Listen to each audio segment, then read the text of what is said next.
কিসমতি বললে ভুল হবে, মহা কেলেঙ্কারি এবং আজীব তামসা এবং ভয়ঙ্কর নেপথ্যের ভয়ঙ্কর খেলাধুলা চলছে। বাংলাদেশে যখন এই অনুষ্ঠানটি শুরু হলো প্রথম, টঙ্গীর তুরাগ নদীর তীরে বিশ্ব ইজতেমা নাম দিয়ে, ঠিক সেই সময়টিতে আমাদের যারা প্রাজ্ঞ আলেম এবং ওলামা রয়েছেন তাদের একটা বিরাট অংশ এটিকে ইসলাম বহির্ভূত অনেকে বলেছেন। ইসলামের মূল যে স্পিরিট, এটার সঙ্গে তাবলিগ জামাতের যে স্পিরিট, এটির কন্ট্রাডিকশন নিয়ে অনেক কথা চালু আছে।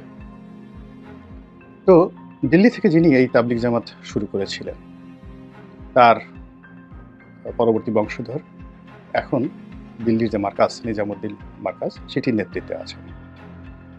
আবার বাংলাদেশে জুবায়েরপন্থী নামে যারা পরিচিত, তারা মূলত কওমি লাইনের আলেম ওলামা হিসেবে স্বীকৃত। তো এই যে বাংলাদেশে চলমান দুটো ধারা, একটা হলো সাতপন্থী তাবলিগি গ্রুপ আর একটা হলো জুবায়েরপন্থী তাবলিগি গ্রুপ, এই শব্দটির সঙ্গেই তাবলিগ জামাতের যে ভাব এবং গাম্ভীর্য এটি নষ্ট হয়ে গেছে।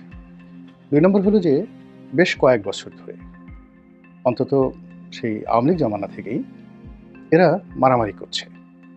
শুধু যে কাকরাইলে মারামারি করছে তা নয়, তারা রাজপথে মারামারি করছে, টঙ্গী ময়দানে মারামারি করছে, তারপর দেশের ছোট ছোট মসজিদগুলোতে, অজপাড়াগায়, সেখানেও তারা পরস্পরের বিরুদ্ধে মারামারি করেছে। এবং এ যাবৎকালে কতজন যে খুন হয়েছেন, কতজন যে আহত হয়েছে, তার কোনো হিসেব আসলে আমাদের কারোরই জানা নেই। এই আজকে যে ভিডিওটি করছি, আজকের দিনের ঘটনা, বুধবার দিন, সেই বুধবার দিন তাবলিগের যে ময়দানে, সেখানে তাদের যে কর্মসূচি, সেই কর্মসূচিতে এ যাবৎকালে ৫ জন নির্মমভাবে নিহত হয়েছেন। তো এটি নিয়ে ডক্টর মোহাম্মদ ইউনূসের সরকার বৈঠক করেছে উভয় পক্ষের সঙ্গে। সাতপন্থী হিসেবে যারা পরিচিত, তারা এই ইজতেমা ময়দান ত্যাগ করেছে বা করার পথে, আর অন্যদিকে বাংলাদেশে যারা আছে জুবায়েরপন্থী, এই জুবায়েরপন্থী যারা আছেন তারা এখনও এটা ত্যাগ করার ব্যাপারে সিদ্ধান্ত নিতে পারেনি। তো এগুলো নিয়ে আলাপ হচ্ছে, আলোচনা হচ্ছে, কথা হচ্ছে এবং খুবই নেতিবাচক কথাবার্তা হচ্ছে। এর কারণটা হলো যে তাবলিগের এই পদ্ধতি, তারা এটাকে মনে করে, যারা তাবলিগের অনুসারী, এটার মধ্যেই তাদের মুক্তি, এই কর্মের মধ্যেই তাদের প্রাপ্তি, এবং তাবলিগ জামাতের যে আনুষ্ঠানিকতা রয়েছে এটা যদি পরিপূর্ণভাবে সহিভাবে তারা করতে পারে, তাহলে জান্নাত একেবারে শতভাগ নিশ্চিত। এখানে দুটো গ্রুপ রয়েছে। এক গ্রুপ শিক্ষক, যারা শিক্ষা দেয়, তারাই নেতা, শিক্ষক এবং নেতা। আর অন্য গ্রুপ অনুসারী, শুধু শুনতে আসে এবং তারা তাদের যারা মুরব্বী রয়েছেন, সেই মুরব্বী যে সকল কথা বলেন, এভাবে নামাজ পড়বেন, এভাবে কোরআন শরীফ পড়বেন, এভাবে ইবাদত করেন, এভাবে বন্দেগী করবেন। তো এই জিনিসগুলো নিজেদের পকেটের পয়সা খরচ করে তারা করে আসছেন দীর্ঘদিন ধরে, এবং এখন তাদের অনুসারীর সংখ্যা দুটো মিলে, অর্থাৎ সাতপন্থী এবং জুবায়েরপন্থী, কম করে হলে ১ কোটি। এবং বাংলাদেশের কোনো রাজনৈতিক দল, তারপরে বা কোনো ধর্মীয় সংগঠনের এরকম ডেডিকেটেড, যারা বাক্স নিয়ে, প্যাট্রা নিয়ে, মাথায় সেই তাদের যে খাবার দাবার, চাল ডাল আটা ময়দা, এগুলো চাপিয়ে এক স্থান থেকে অন্য স্থানে মুরব্বীদের কথা মতো মুভ করে, এরকম ১ কোটি লোক তাবলিগের আছে, যেটা অন্য কারো নেই। এখন এই ১ কোটি লোক ২ ভাগ হয়ে গিয়েছে। কেউ হয়তো বলতে পারে আমাদের ৬০ লাখ, ওদের ৪০ লাখ, কেউ বলতে পারে না আমাদের ৪০ লাখ, ওদের ৬০ লাখ। কিন্তু মোরালেস আপনি ২ ভাগই করেন না কেন? ৫০ লাখ লোক এক পক্ষে, তারা অপর পক্ষের ৫০ লাখ লোককে চ্যালেঞ্জ জানাচ্ছে মারামারি করার জন্য, কাটাকাটি করার জন্য, এবং একে অপরকে ফিতনাবাজ হিসেবে তারা আখ্যা দিচ্ছে, এবং এটি পুরো রাষ্ট্রীয় ব্যবস্থাকে এখন রীতিমতো চ্যালেঞ্জের মধ্যে ফেলে দিয়েছে। আওয়ামী লীগ জামানাতে, আওয়ামী লীগ যেহেতু একটা রাজনৈতিক সরকার, তাদের অনেক শক্তিমত্তা ছিল, ফলে ওই সময়টাতে এই বিরোধগুলো মাথা চাড়া দিতে পারেনি, এবং সেখানে ক্ষয়ক্ষতি কম হয়েছে, এবং পুরো পরিস্থিতি সরকার নিয়ন্ত্রণ করেছে, এবং সরকার যেভাবে চেয়েছেন ওভাবেই আসলে তাবলিগ জামাতের এই অনুষ্ঠানসমূহ তারা পরিচালনা করতে বাধ্য হয়েছে। কিন্তু এখন যেহেতু ডক্টর মোহাম্মদ ইউনূসের অন্তর্বর্তীকালীন সরকার সার্বিক বিবেচনায় মারাত্মক দুর্বল অবস্থানে আছে, এই কারণে কি হলো, এই দুটো সংগঠনের মধ্যে যারা জেদি, জিহাদি জোশ যাদের খুব বেশি, আমি নেতিবাচক কোনো কিছু বললাম না, এবং যারা মনে করে আমরাই সঠিক, তারা মনে করছে এই প্রতিপক্ষের উপর শক্তি প্রয়োগ করে এদেরকে রাজনীতির ময়দান থেকে বিতাড়ন করা সম্ভব, তাবলিগের ময়দান থেকে বিতাড়ন করা সম্ভব। এবং এইগুলো অভ্যন্তরে আপনি চিন্তা করেন যে আমাদের দেশে কোনো কিছুই আসলে বিনা পয়সায় হয় না। সব কিছুর মধ্যেই একটা অর্থনৈতিক লেনদেন থাকে, নেতৃত্বের একটা জায়গা থাকে। অর্থাৎ একজন মানুষ নেতা হতে চায় কিংবা নেতৃত্ব দিয়ে সে সম্মান পেতে চায়, আবার সম্মানের সঙ্গে সঙ্গে সে 2 পয়সা রোজগার করতে চায়। এই ৩টি জিনিসের সমন্বয় সব জায়গাতে আছে।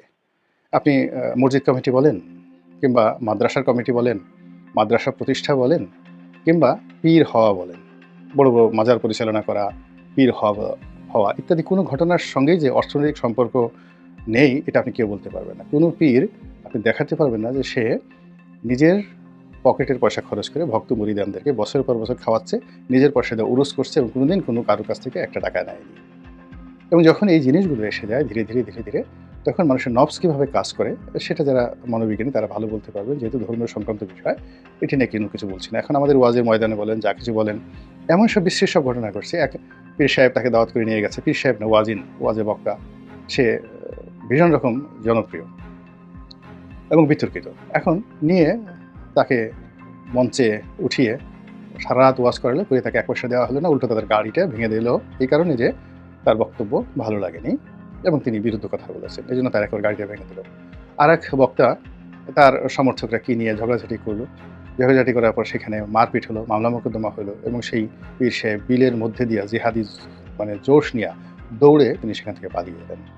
এই ঘটনাগুলো হচ্ছে এটা যে ইসলামের যে সৌন্দর্য, ইসলামের যে রূপ মাধুর্য, এটাকে প্রশ্নবিদ্ধ করছে। তো যেটা বলছিলাম, তাবলিগ জামাতের মধ্যে এই যে এখন যে তেলেস্মাতি চলছে, এই তেলেস্মাতির ব্যাপারে আমাদের যারা সাধারণ জনগণ তাদেরকে খুবই সতর্ক হতে হবে।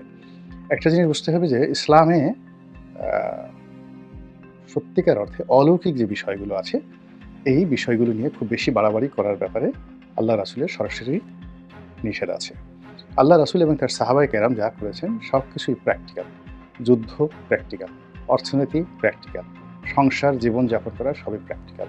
ঘরে সুন্দরী স্ত্রী পড়ে আছে, বিবাহ উপযুক্ত কন্যা পড়ে আছে, কিংবা ঘরে চাল ডাল আটা ময়দা কিছু নেই, তো সে তার মনে হলে সে জান্নাতে যাবে এবং জান্নাতে যাওয়ার জন্য তাবলিগের অনুসারী হয়ে সে এই ঘরেকে অরক্ষিত রেখে সে 40 দিনের চিল্লায় চলে এসেছে। আর ওদিকে দেখা যাচ্ছে তার পরিবারের বিরুদ্ধে কত সব অভিযোগ। এরকম একটা দুটো ঘটনা নয়, হাজার হাজার ঘটনা এই তাবলিগকে কেন্দ্র করে বাংলাদেশে ঘটছে।